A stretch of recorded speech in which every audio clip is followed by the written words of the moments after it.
Eight पे commission updates. 8वें वेतन आयोग की संभावित सिफारिशों के अनुसार केंद्रीय कर्मचारियों की न्यूनतम बेसिक सैलरी 18,000 रुपये से बढ़कर लगभग 34,560 रुपये हो सकती है, जिससे कर्मचारियों और पेंशनभोगियों को बड़ी राहत मिलने की उम्मीद है। पेंशन भी इसी हिसाब से बढ़कर 17,280 रुपये तक हो सकती है। महंगाई और आर्थिक परिस्थितियों को ध्यान में रखते हुए सरकार अगले साल 8वें वेतन आयोग की घोषणा कर सकती है। जुलाई दिसंबर अवधि के लिए महंगाई भत्ते में वृद्धि के बाद अब लोगों को 8वें वेतन आयोग की घोषणा का केंद्रीय कर्मचारियों और पेंशनभोगियों को बेसब्री से इंतजार है।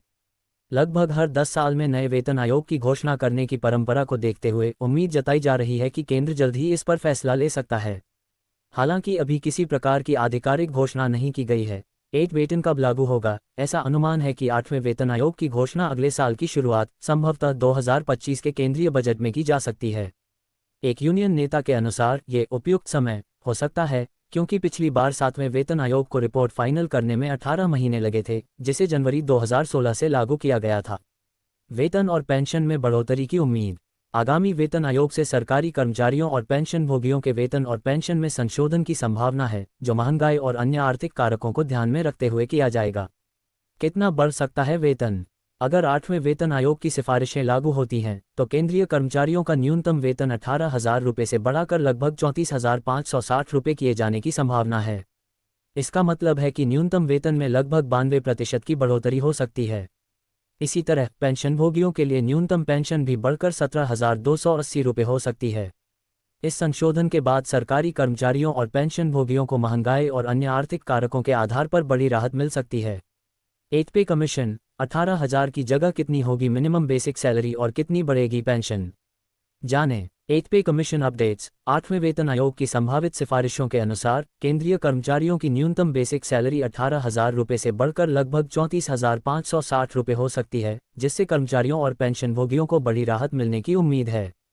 पेंशन भी इसी हिसाब से बढ़कर 17,280 रुपये तक हो सकती है। महंगाई और आर्थिक परिस्थितियों को ध्यान में रखते हुए सरकार अगले साल 8वें वेतन आयोग की घोषणा कर सकती है। ऐसा अनुमान है कि 8वें वेतन आयोग की घोषणा अगले साल की शुरुआत संभवतः 2025 के केंद्रीय बजट में की जा सकती है। जुलाई दिसंबर अवधि के लिए महंगाई भत्ते में वृद्धि के बाद अब लोगों को 8वें वेतन आयोग की घोषणा का केंद्रीय कर्मचारियों और पेंशनभोगियों को बेसब्री से इंतजार है। लगभग हर 10 साल में नए वेतन आयोग की घोषणा करने की परंपरा को देखते हुए उम्मीद जताई जा रही है कि केंद्र जल्द ही इस पर फैसला ले सकता है। हालांकि अभी किसी प्रकार की आधिकारिक घोषणा नहीं की गई है। कब आएगा 8वें वेतन आयोग? 8 वेतन कब लागू होगा? ऐसा अनुमान है कि 8वें वेतन आयोग की घोषणा अगले साल की शुरुआत संभवतः 2025 के केंद्रीय बजट में की जा सकती है। एक यूनियन नेता के अनुसार ये उपयुक्त समय हो सकता है, क्योंकि पिछली बार 7वें वेतन आयोग को रिपोर्ट फाइनल करने में 18 महीने लगे थे, जिसे जनवरी 2016 से लागू किया गया था। वेतन और पेंशन में बढ़ोतरी की उम्मीद।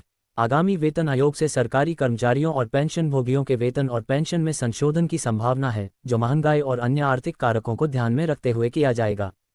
कितना बढ़ सकता है वेतन?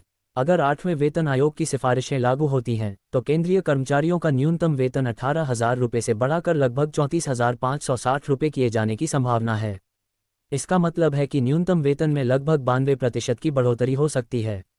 इसी तरह पेंशनभोगियों के लिए न्यूनतम पेंशन भी बढ़कर 17,280 रुपये हो सकती है। इस संशोधन के बाद सरकारी कर्मचारियों और पेंशनभोगियों को महंगाई और अन्य आर्थिक कारकों के आधार पर बड़ी राहत मिल सकती है। नवंबर में जेसीएम की बैठक। एनडीटीवी प्रॉफिट की एक रिपोर्ट के अनुसार बताया गया है कि संयुक्त सलाहकार मशीनरी जेसीएम की बैठक नवंबर में आयोजित की जाएगी, जो सरकार और कर्मचारियों के बीच विवादों को सुलझाने का एक मंच है। जेसीएम की राष्ट्रीय परिषद की अध्यक्षता केंद्रीय कैबिनेट सचिव करते हैं और इसके सदस्यों में मान्यता प्राप्त कर्मचारी संघों और सेवा संघों के कुछ प्रतिनिधि शामिल हैं। पिछला वेतन आयोग कब हुआ था लागू? भारत में केंद्र सरकार के कर्मचारियों को वेतन आयोग की संरचना के अनुसार उनका वेतन मिलता है। आरंभ करने के लिए 7वें केंद्रीय वेतन आयोग सीपीसी की स्थापना 28 फरवरी 2014 को भारत सरकार द्वारा की गई थी। केवल वर्तमान कर्मचारी ही नहीं, बल्कि पेंशनर्स भी इस नए वेतन आयोग से लाभान्वित होंगे। उनकी न्यूनतम बेसिक पेंशन भी बढ़ने की संभावना है। ये वृद्धि पेंशनरों के जीवन स्तर में सुधार लाने में मदद करेगी। वेतन संरचना में बदलाव। 8वें वेतन आयोग के लागू होने के साथ वेतनमान का पूरा स्ट्रक्चर बदलने की संभावना है। ये बदलाव केंद्रीय कर्मचारियों और पेंशनरों के लिए एक बड़ी राहत साबित हो सकता है। नई वेतन संरचना आधुनिक आर्थिक परिस्थितियों और जीवन यापन की लागत को ध्यान में रखकर तैयार की जाएगी। महंगाई भत्ते में वृद्धि। हाल ही में जुलाई दिसंबर अवधि के लिए महंगाई भत्ते डाब में 3% की वृद्धि की गई थी।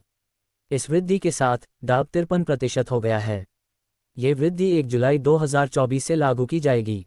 इसका मतलब है कि कर्मचारियों और पेंशनरों को अक्टूबर के वेतन के साथ 3 महीने का एरियर भी मिलेगा। ये दिवाली से पहले एक बड़ी राहत के रूप में देखा जा रहा है। 8वें वेतन आयोग की स्थापना कब और कैसे?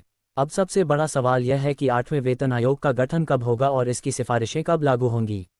जानकारी के अनुसार केंद्र सरकार जल्द ही 8वें वेतन आयोग की स्थापना का ऐलान कर सकती है। पिछले कुछ दशकों में सरकार ने लगभग हर 10 वर्षों में एक नया वेतन आयोग लागू किया है। इसलिए इस बार भी कर्मचारियों और पेंशनरों की उम्मीदें काफ़ी बढ़ गई हैं। कई विशेषज्ञों का मानना है कि आगामी बजट 2025 में 8वें वेतन आयोग को लेकर एक बड़ा ऐलान हो सकता है। हालांकि केंद्र सरकार ने यह भी स्पष्ट किया है कि अगर बजट के दौरान इसका ऐलान किया जाता है तो इसे लागू करने में कुछ समय लग सकता है। ये समय आयोग के गठन, उसकी सिफारिशों और उन सिफारिशों को लागू करने की प्रक्रिया में लग सकता है। फिटमेंट फैक्टर का महत्व। वेतन आयोग की सिफारिशों में फिटमेंट फैक्टर एक महत्वपूर्ण भूमिका निभाता है। ये फैक्टर वेतन और पेंशन की गणना के लिए एक महत्वपूर्ण मानक है। पिछले 6ठे और 7वें वेतन आयोग के दौरान कर्मचारियों ने 3.68 के फिटमेंट फैक्टर की मांग की थी। हालांकि सरकार ने 2.57 का फिटमेंट फैक्टर लागू किया था। इस फैक्टर के आधार पर ही न्यूनतम बेसिक पे को 7,000 रुपये से बढ़ाकर 18,000 रुपये किया गया था और न्यूनतम पेंशन को 3,500 रुपये से बढ़ाकर 9,000 रुपये किया गया था। 8वें वेतन आयोग से अपेक्षित बदलाव। विभिन्न रिपोर्टों और विश्लेषणों के आधार पर 8वें वेतन आयोग से निम्नलिखित बदलावों की उम्मीद की जा रही है। न्यूनतम वेतन में वृद्धि वर्तमान 18,000 रुपये से बढ़कर 34,560 रुपये हो सकता है। न्यूनतम पेंशन में वृद्धि ये बढ़कर लगभग 17,280 रुपये हो सकती है। फिटमेंट फैक्टर में संभावित बदलाव। पिछली बार की तरह इस बार भी फिटमेंट फैक्टर को लेकर चर्चा तेज है। 8वां वेतन आयोग भारत के लाखों सरकारी कर्मचारियों और पेंशनरों के लिए एक महत्वपूर्ण घटना है। यह न केवल उनके वेतन और पेंशन में वृद्धि करेगा बल्कि उनके जीवन स्तर में भी सुधार लाएगा। हालांकि ये ध्यान रखना महत्वपूर्ण है कि अभी तक कोई आधिकारिक घोषणा नहीं हुई है। सरकारी कर्मचारियों और पेंशनरों को सलाह दी जाती है कि वे आधिकारिक सूचनाओं का इंतजार करें और अफवाहों पर ध्यान न दें। आने वाले महीनों में, विशेष रूप से बजट 2025 के दौरान, 8वें वेतन आयोग को लेकर और अधिक स्पष्टता आने की उम्मीद है।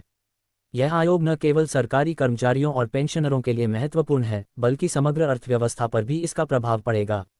बढ़े हुए वेतन और पेंशन से खर्च करने की क्षमता बढ़ेगी जो अर्थव्यवस्था को गति दे सकती है।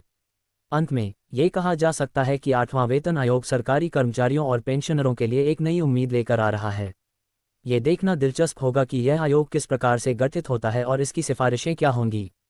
निस्संदेह आने वाले समय में यह एक महत्वपूर्ण विषय बना रहेगा।